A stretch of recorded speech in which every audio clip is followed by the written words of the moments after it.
अस्सलाम वालेकुम। हम ओ लेवल्स की पाकिस्तान स्टडीज़ की history and culture of Pakistan को देख रहे थे और उसके पूरी सीरीज़ ऑफ वीडियोस हमने टॉपिक को समझने के लिए डिटेल में डेप्थ में सारी बॉडी ऑफ नॉलेज को कवर करने के लिए बना चुके हैं। और अब ये एग्ज़ाम प्रिपरेशन टूल किट के तौर पे उसकी रिफ़्रेशर वीडियो के तौर पे बनाई जा रही है। इसके पीछे बहुत सारी वीडियोस बन चुकी हैं। टॉपिक बाय टॉपिक हम आगे चलते जा रहे हैं। आज हमारा टॉपिक है role of Khilafat movement in Pakistan. इसको हम ज़रा क्विकली कवर करेंगे और एग्ज़ाम क्वेश्चंस को देखेंगे। तो इम्पॉर्टेंट टाइमलाइन ये बड़ा कंट्रोलिंग होती हैं। ये जो टाइमलाइन होती है बड़े काम की होती है, ये याद रखनी चाहिए, इसको ज़रूर पकड़ना चाहिए। वर्ल्ड वॉर वन 1998 में ख़त्म हो गई थी, ठीक है। अच्छा, आप ये अगर पहले लिए आपको याद हो ना, जो पीछे हमने जस्ट अभी से पीछे वीडियो की है कि 1922 तक के हालात चल क्या रहे थे, तो इसीलिए पैरेलली हमने कोइंसाइड किया। वहाँ पे 1922 पे उसको रोका है, 1922 में यहाँ पे खिलाफत मूवमेंट एंड हुई। तो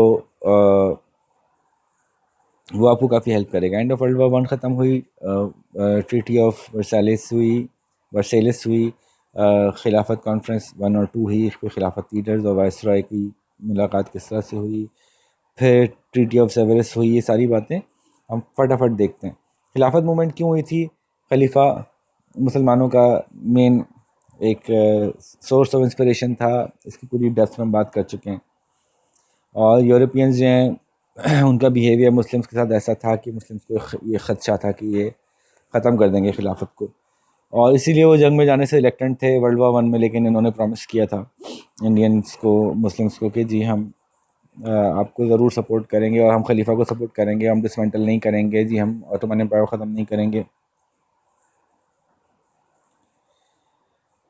अच्छा जी, तो ऑटोमन एम्पायर के मौलवी फजल हक बहुत बड़े लीडर थे। उनका ये ख्याल था कि अगर मुस्लिम एम्पायर दुनिया में एक भी गिरेगा तो मुस्लिम्स ऑफ इंडिया पे भी उसका इम्पैक्ट आएगा, तो हमें इसके लिए कुछ ना कुछ करना चाहिए।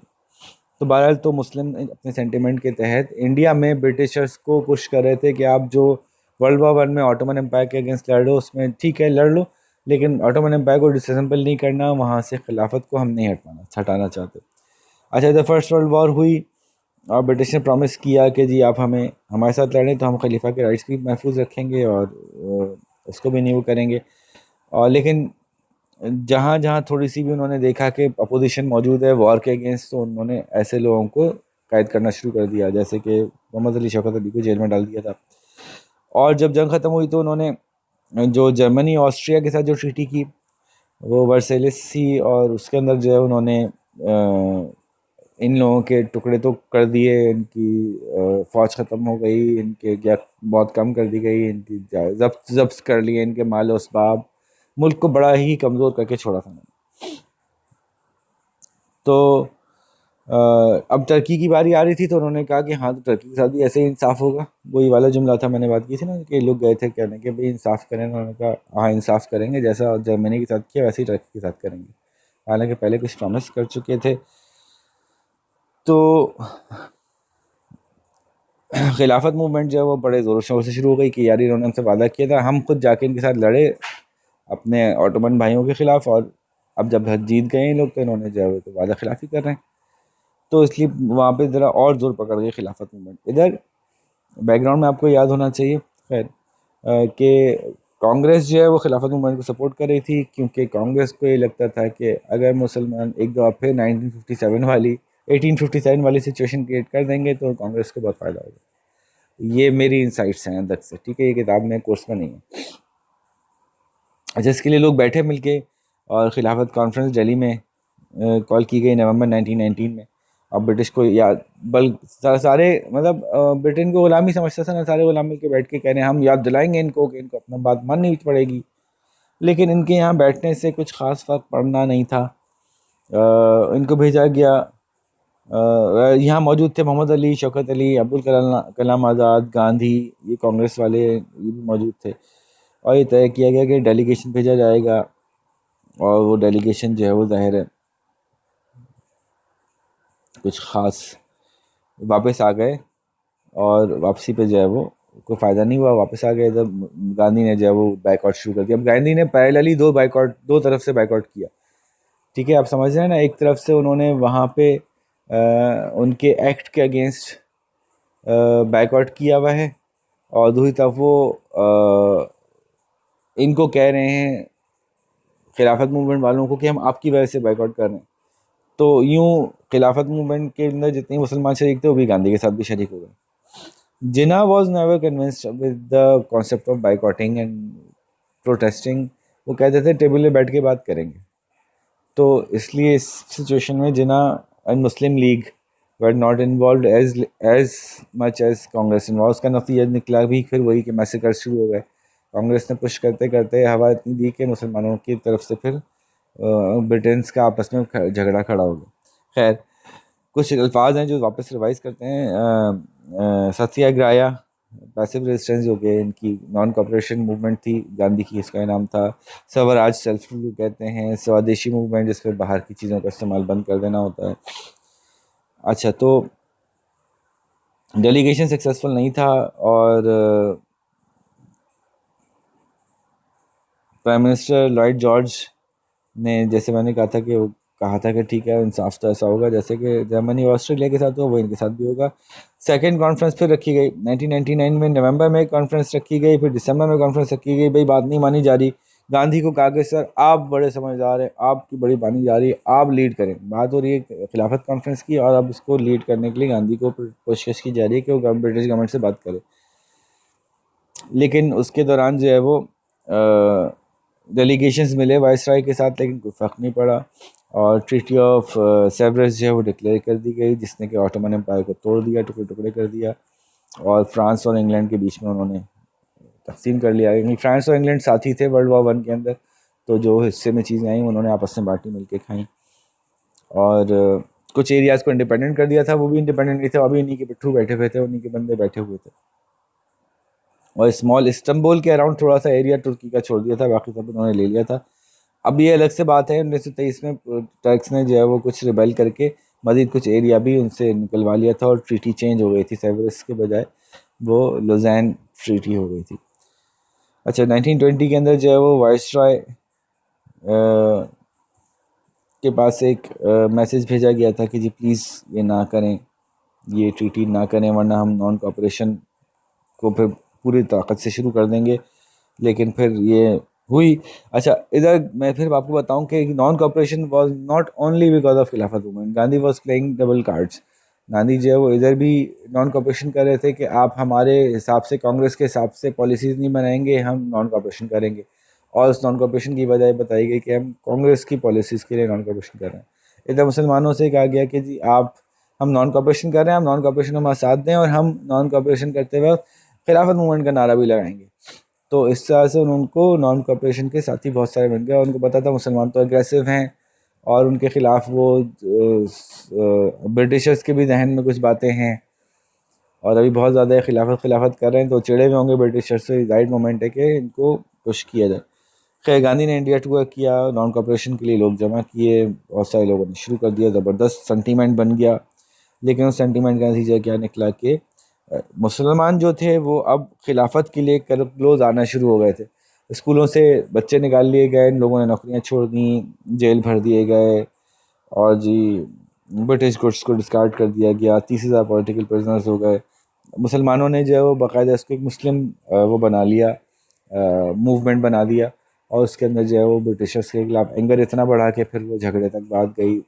18,000 लोगों ने हम हिजरत करने की कोशिश की गई कि हम तो ये विदेश, ये गुलामी ज़िंदगी से बेहतर है किसी आज़ाद मुसलमान मुल्क में जाएँ, तो पाकिस्तान की तरफ मुफ़ किया, वहाँ से उनको वापस आना पड़ा। और अजीब व गरीब हालात हो गए थे। खिलाफत मूवमेंट एंड पे जाके ना काफ़ी सिचुएशन प्रॉब्लमेटिक हो गई थी। तो क्यों हो गई थी? एक जिस चीज़ के लिए लड़ रहे थे खिलाफत के लिए, वो मिली नहीं, क्योंकि वो तो खुद टर्क्स इतने, उस वक्त तक सिचुएशन टर्की की इस तरह की हो गई थी कि वो खुद उसके लिए इतना फाइट नहीं कर रहे थे खिलाफत के लिए, इतना कि हम उनकी खिलाफत के लिए फाइट कर रहे थे। तो जहाँ पे कि जो है वो 1921 में फर्स्ट फाइनल लाइन मिले थे लीडर्स, उन्होंने जो है वो ब्रिटिश राज के अगेंस्ट जो है वो रेजोल्यूशन पास की थी, स्वदेशी वगैरह टाइप की। तो उनको बड़ा गुस्सा आया था ब्रिटिश राज को, उन्होंने जो है इन सबको अरेस्ट कर लिया था। और हालांकि इन्होंने तय किया था फिर कि मुस्लिम कोई बच्चा स्कूल नहीं जाएगा, कोई बंदा पुलिस में नहीं सर्व करेगा, कोई ये नहीं करेगा। तो इससे वो नुकसान पहुंचा रहे थे ब्रिटिश राज को। लेकिन अब ये फेस पे नज़र आता है कि खिलाफत मूवमेंट, खिलाफत तो मुस्लिम्स की होती है। तो हालांकि इस नॉन कॉपरेशन में हिंदू भी फुल्ली हिस्सा लिए हुए थे, लेकिन खिलाफत मूवमेंट के चलने की वजह से ज़्यादा बर्डन मुस्लिम्स के ऊपर आना शुरू हो गया कि ये कर रहे हैं सारी गड़बड़। अली ब्रदर्स इम्प्रिजन हो गए थे। और फिर ये एक साउथ इंडिया के अंदर एक इलाका है, वहाँ पे जो लोग हैं मोपलास, उनकी जैसे कि बंगालीज़ के साथ हुआ था तीतू मीर के दौर में, तो कुछ ही तरह से यहाँ भी हुआ और लोग खड़े हुए हैं उनके साथ। उन्होंने ज़मींदारों के खिलाफ जद्दोजहद की, और वो जब जद्दोजहद थोड़ी बढ़ी तो फिर कोई पुलिस वालों से झगड़ा हुआ था, उसके बाद उन्होंने पूरी फौज भेज दी और वो हज़ार लोग मार दिए। और इस सिचुएशन में जो है वो काफ़ी ज़्यादा है ब्रिटिश और मुस्लिम जो है ना वो एनिमोसिटी बढ़ गई। गांधी साहब को भी जेल में डाल दिया गया 6 साल के लिए। और इस जंग, इस लड़ाई, उसके नाम पे ना गांधी साहब ने कि भाई ओहो बड़ा झगड़ा हो गया भाई, अब ख़त्म करो ये नॉन कॉपरेशन। और नॉन कॉपरेशन उन्होंने तो अपने दफ़ा ख़त्म कर दी, लेकिन मुस्लिम्स तो एक सेंटीमेंट में आ गए थे, और सेंटीमेंटल वैल्यू तो ड्रैग करती है आगे तक। तो आखिर पे नज़र क्या आता है, वही 1957 में जो नज़र आया था कि 50 लोग खड़े हुए, फिर अचानक से 40 बैठ गए, 10 खड़े हैं खाली कि ओह अच्छा तुम लोग थे बदतमीज, अच्छा तो वो ऐसे ही लगा।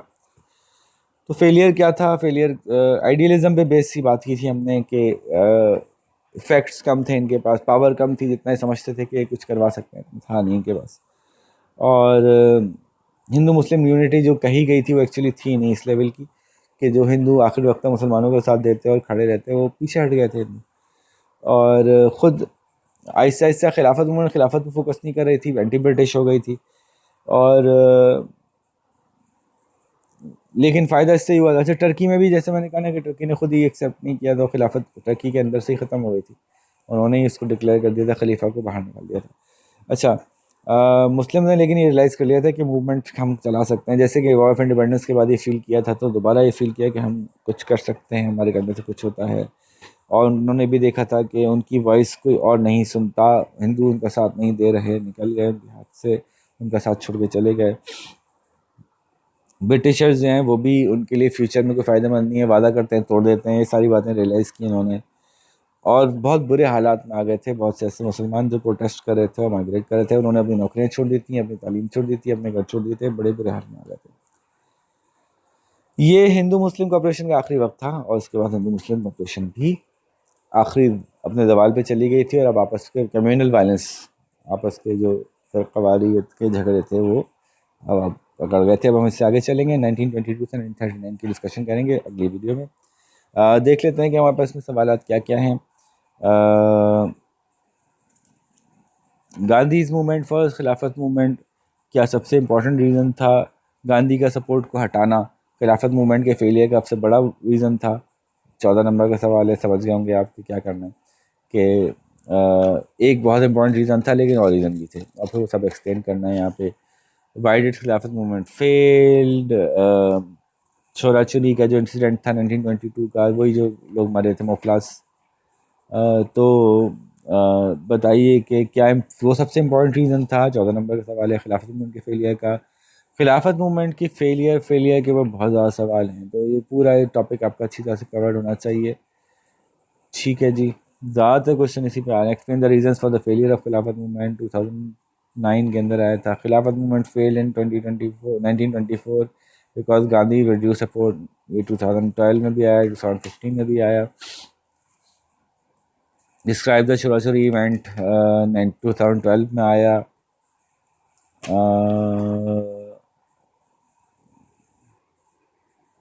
What was the all India खिलाफत मूवमेंट, छोटा सा वाले 4 नंबर का। मोपला अपराइजिंग क्या थी 1921 में? ठीक है, डेट्स आपको याद होनी चाहिए, जैसे मैंने शुरू में आपको बताया था कि जी इवेंट्स की डेट्स अच्छी याद होनी चाहिए, उससे आप अच्छे सवालों के जवाब दे पाते हैं। ठीक है, आगे चलते हैं जी, यहाँ पे हम ख़त्म करते हैं, अपनी नेक्स्ट वीडियो के साथ आपको रिवीजन करवाएंगे। अपना ख्याल रखिएगा।